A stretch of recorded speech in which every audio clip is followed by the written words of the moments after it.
You're listening to the Labor Notes Podcast, the weekly show from Labor Notes on rank-and-file news and organizing tactics. I'm pod co-host Natasha Eleni-Ullman, a staff writer at Labor Notes. And I'm co-host Danielle Smith, organizer at Labor Notes. This is part 2 about the new Labor Notes resource, our caucus organizing packet. For some basics on reform caucuses and what they are and how they work, definitely check out part 1. We ran that last Friday with the title, Your Union Isn't Working Like It Should. Now What?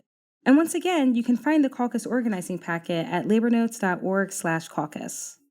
But to catch you up quickly, the Labor Notes Caucus Organizing Packet is a guide that spells out some basic concepts and definitions around reform caucuses and organizing. It takes you through the resources that our staff and people in our network have developed over decades of work on this topic.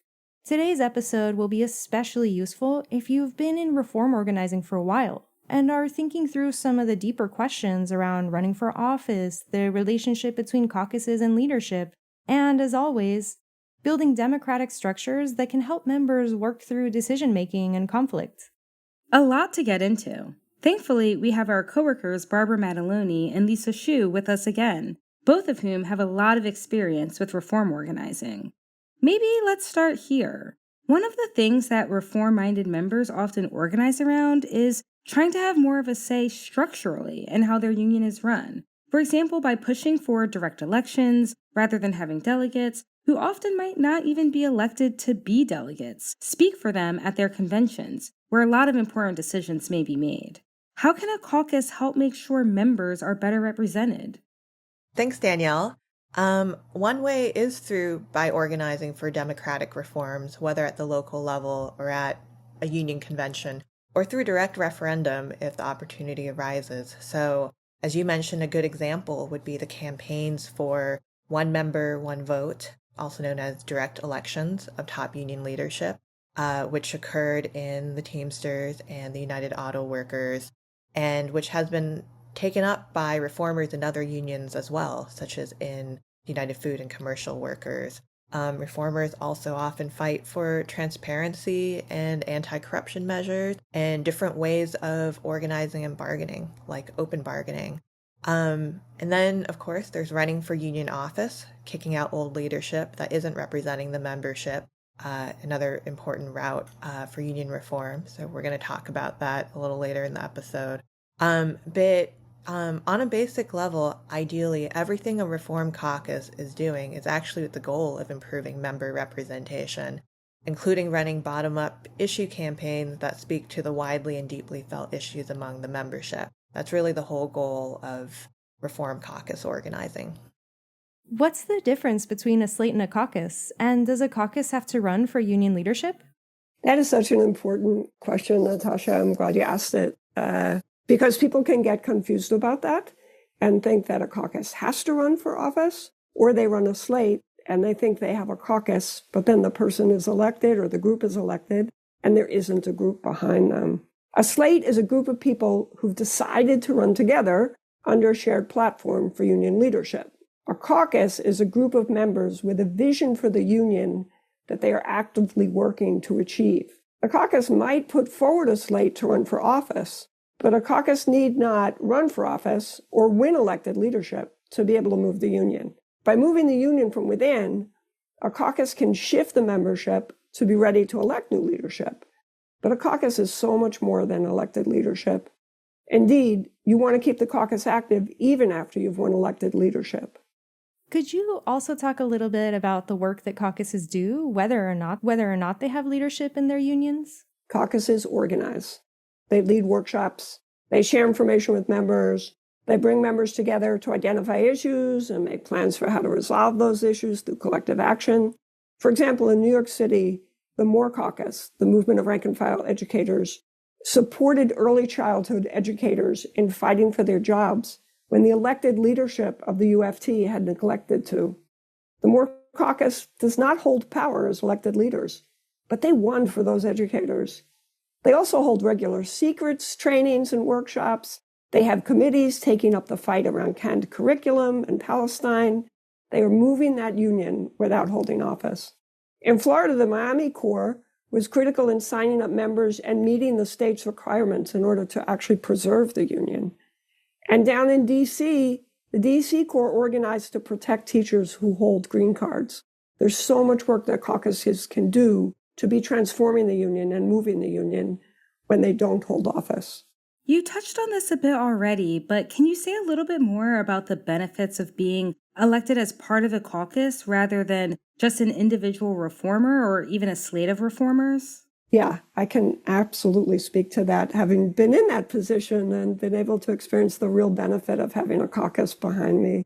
I think what's important to understand is that when a leader is elected out of a caucus, they represent a project and a platform, not just themselves. Elected leaders experience tremendous internal pressures to respond to the status quo by maintaining it. The role of the caucus is to support the leadership in staying true to the project and the platform, and to continue to do the work of transforming the union. This is an absolutely necessary role for the caucus. Sometimes it might mean challenging the leadership. Sometimes it might mean taking the lead that pushes the leadership and provides them cover to act. And sometimes it means being the engine that drives a campaign that the caucus and the leadership are pushing. Whatever the role, and it'll change in different moments, the caucus holds our vision and promise for the union. How do you bring in more rank and file members into the caucus? You talk to them, you listen to them, you find out what they care about, and you invite them into a space where members are doing the work of resolving the issues in the workplace. It's really through activity that a caucus grows, and can't underscore this enough. Yes, we have a platform, and yes, we have principles. We might read together, we might talk about ideas together, but we grow the caucus through the activity of organizing. People are drawn to the wins and to the energy the caucus brings to the work, to the sense that the union can really be a place where we fight and win together. Now, earlier we mentioned union conventions, which can often be these places of intense bureaucracy. They're not intuitive. They can be hard to navigate even for people who have been to many. But how can aspiring reformers think about how they can still use spaces, like union conventions, as a place to build momentum? Yeah, that's a great question. So, also union conventions only come around every 3, 4, or even 5 years in some unions. So I think it's important for reformers to have a strategic approach to conventions and plan in advance. So, the truth is, in many cases, reformers may not have the delegate strength yet to actually pass resolutions at conventions, although you never know.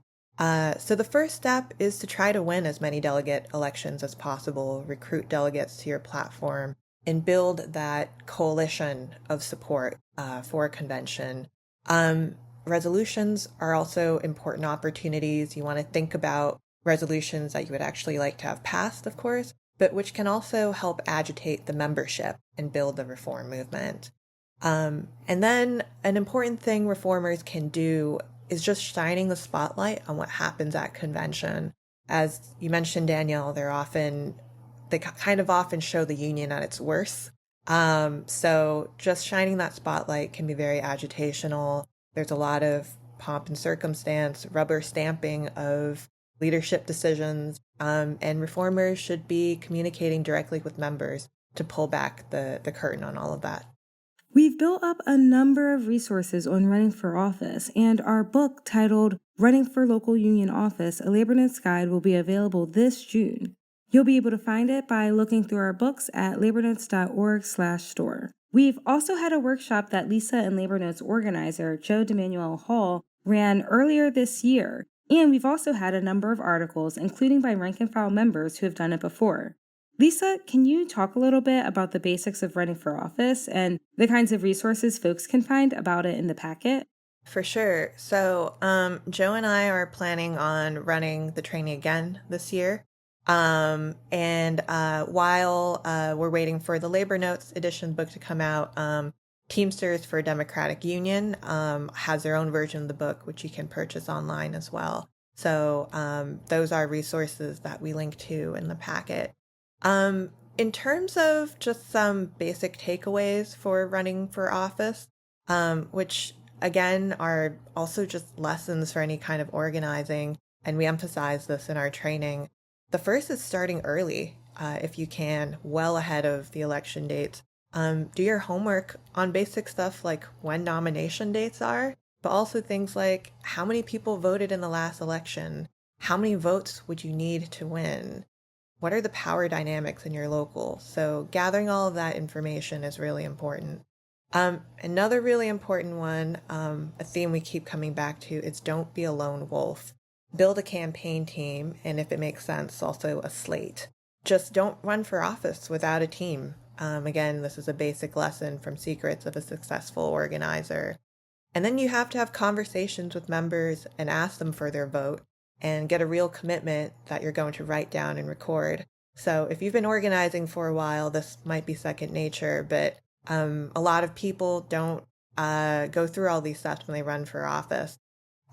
We also talk about how to deal with attacks from the other side, which will definitely come if you're running against incumbents. And we also talk about what you should do in the final get out the vote phase of the campaign. You've also put together some legal resources in this packet for folks looking to reform their union. Are there specific democratic rights you wanted to highlight?